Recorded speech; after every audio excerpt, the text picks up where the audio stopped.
guys, welcome back to my channel. So I have a few things that I want to talk about regarding Gypsy Rose. So shout out to the Into the Weeds podcast and the 1980 Millennial Commentates YouTube channel. They got a hold of some emails that Gypsy had sent while she was in prison between her dad, this girl that was her paypig, and several other people, and they're pretty interesting. So let's go ahead and get into them. First, there's these emails between Gypsy and her father, Rod Blanchard, talking about his infidelity with his wife, Christy. So Gypsy said that she's trying to refrain from lashing out on her father for his infidelity. She said that she was going to write about her dad's cheating in her book, but Christy and Rod did not want that included. So apparently her dad, Rod, had an affair with this woman from Canada, and they called her the cookie lady because she owned her own cookie business, and she was a Vietnamese woman, and she would send Rod cookies, and Christy found out about this woman, and she would find the cookies and throw them away, and Gypsy started to get stressed out because she planned to live with Christy and Rod after her release. But her dad and stepmom were on the brinks of splitting up over Rod's cheating. Christy and Rod made a joint Facebook account. Well, pretty much Christy forced Rod to, because Rod would not stop messaging other women back. Gypsy would claim that a lot of women would see Rod on these documentaries or interviews, and he would do all this talking about Gypsy Rose and the whole situation, and they would think that he was attractive, so they'd hit him up on his social media, and Rod would give in because he said he would get bored. He's lucky, honestly, that nobody has came forward before exposing him. And Gypsy was stressing out because she didn't know what to do after her release. She said that Ryan offered her to live with him, but she wasn't really dead set on that yet. And she said that every time he would bring it up, she'd kind of give him the runaround, and she'd try to avoid the conversation at all costs. Gypsy just became super stressed out because she thought she wouldn't be able to move in with her dad and Christy, because they said that they're likely going to get divorced, and her dad said that he was going to move up to Canada with the cookie lady, and I guess the cookie lady even went and added Gypsy on JPay, and Rod was like, oh yeah, it's nothing serious, I just get bored.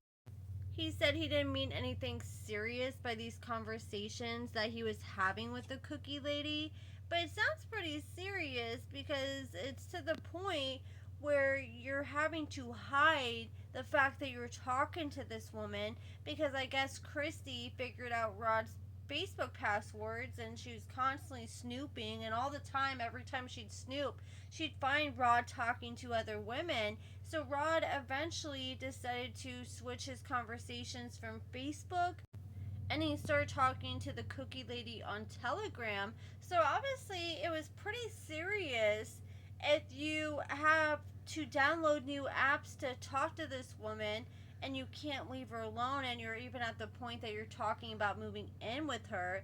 And Rod said that he felt like the cookie lady really had her shit together. So he feels like Christy doesn't have her shit together, and he started thinking that life has more to offer.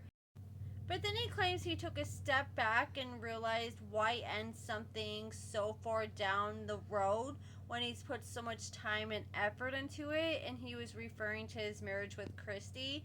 But I honestly bet $20 that Rod has probably talked to the cookie lady at least once in the past 6 months. It seems like the cookie lady got Rod in a chokehold. And that's just so crazy to me, because literally Rod was admitting that he was cheating. She said she didn't care that he was cheating, even called her own dad Pimp Juice, and said that she was getting info from Christy. Like, Christy said that she had Rod's Facebook password, and she would go and tell her dad and warn him so he could find better ways to hide his cheating. And that would have been an interesting read in her book. Too bad they made her leave that out of her book. Maybe that's why she doesn't really care about talking to other people, like when she was married to Ryan, was still talking to Ken. And then she had a submissive pay pig that she was talking to from prison while she was still married to Ryan. And we'll get more into that here in a moment. But Rod found out that Christy had his Facebook password. He deleted Messenger and he started talking to this woman through WhatsApp. It's WhatsApp, not Telegram. I'm sorry. I honestly want to be shocked if they stayed together for financial reasons. Talking about Rod and Christy, like, I bet they get more opportunities, like appearances on the show, dual interviews and stuff like that by being together. I'm sure they'll both get opportunities not being together too, but I bet they probably get more being together because it's just a lot more convenient.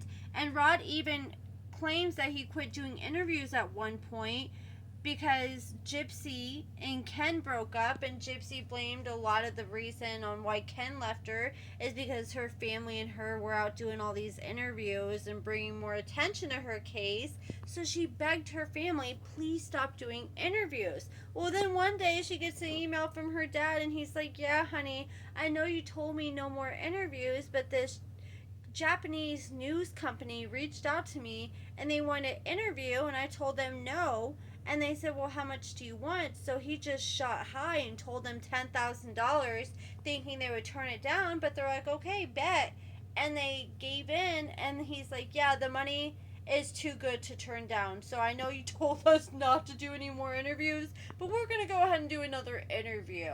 And he said that he would send Gypsy part of the money. And she's like, okay, just take $800 out of the $10,000.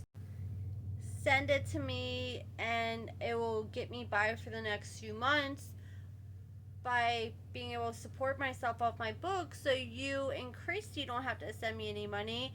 And I guess Rod ended up agreeing to that agreement and ended up following through, and he claimed that he would set even more money aside for her for when she got out of prison. I don't know if he followed through with that promise. Rod said that he just wanted a working woman that he could trust, that wouldn't go through his stuff. So I guess Christy doesn't work, which makes sense because every time we saw Gypsy on the show, she was always there anytime Gypsy was at Rod's house. And Rod said that Dee Dee loved Gypsy, and nobody will ever love Gypsy as much as Dee Dee did. Which doesn't make any sense to me because it seems like he was saying the complete opposite in interviews. I guess he was just going along with the narrative that they wanted to write. And then he said that him and Christy were going to try to work things out. And that's pretty much it about Gypsy and her dad talking about his infidelity. Like, some of their conversations, I'm like, oh, this is kind of weird between daughter and father, but I guess he really didn't have no other outlet to go to vent about these type of problems because he didn't trust that he could have these conversations without Christy snooping through his Facebook. And I'm sure he had a little bit more privacy talking to Gypsy through these prison apps. And then Gypsy was exposed for having a paypig. So here's the thing, Gypsy was married to Ryan, and she had this, I think it's a woman. I didn't see the actual emails, I just heard them read the emails off, and they said that this person claimed that they were married, they had kids, they had grandchildren, so I'm assuming it's a woman. And she sat there and she's like, hey Goddess Gypsy. She always referred to Gypsy as Goddess Gypsy. And she said, I just want to be your little submissive. I want to send you money. And I love it when you ask me for money. It turns me on. So they had, well, not at first they didn't have an agreement. So Gypsy once a week would ask her, hey, can I have some money on my books?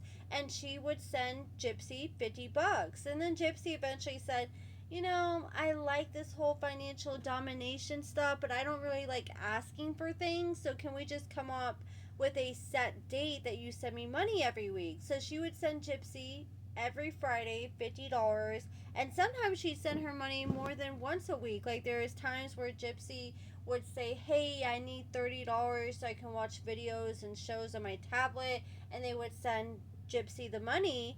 And Gypsy was having these conversations while she was married to Ryan, behind Ryan's back. And Ryan was even asked on TikTok if he knew that Gypsy was talking and getting money from other people while they're married. He said he knew other people were reaching out to Gypsy, but he had no idea that she was actually responding and getting money from these people. So this is something she's doing completely behind his back. And she sent separate emails that she just had a hard time not responding to some people because she would just become interested and want to know more about these people. And then she also liked the help that people would give her by putting money on her books here and there. And the whole relationship with this person was just weird, and she was just always calling Gypsy Goddess Gypsy and just loves sending her money to Gypsy. And honestly, for a girl who's locked up in prison, that sounds like the perfect setup. Like, just call me Goddess Gypsy and send me money? Okay. But this person had no idea that Gypsy was still married until Gypsy one day spilled the beans in an email and said, yes, I am married to this man named Ryan. And after that, her paypig just completely cut her off and quit talking to her, which is honestly kind of foul in my opinion, because this person admitted that they were married and they had kids and grandchildren. So you can be married, but it's a problem when your Goddess Gypsy's married, which is a little weird. But that's pretty much it, guys. There's a lot of other emails and correspondence that was exposed, so check out the YouTube channels that I mentioned at the beginning of the video if you want to see more emails. There was emails between Gypsy and the producer of her show and her book, and emails between Gypsy and her friends, like some of her prison friends after they got out of prison, and multiple other people. So definitely check out their YouTube channel if you want to see more emails. But that is it for this video, guys. Let me know what you guys think about everything in the comments below, and thank you so much for watching.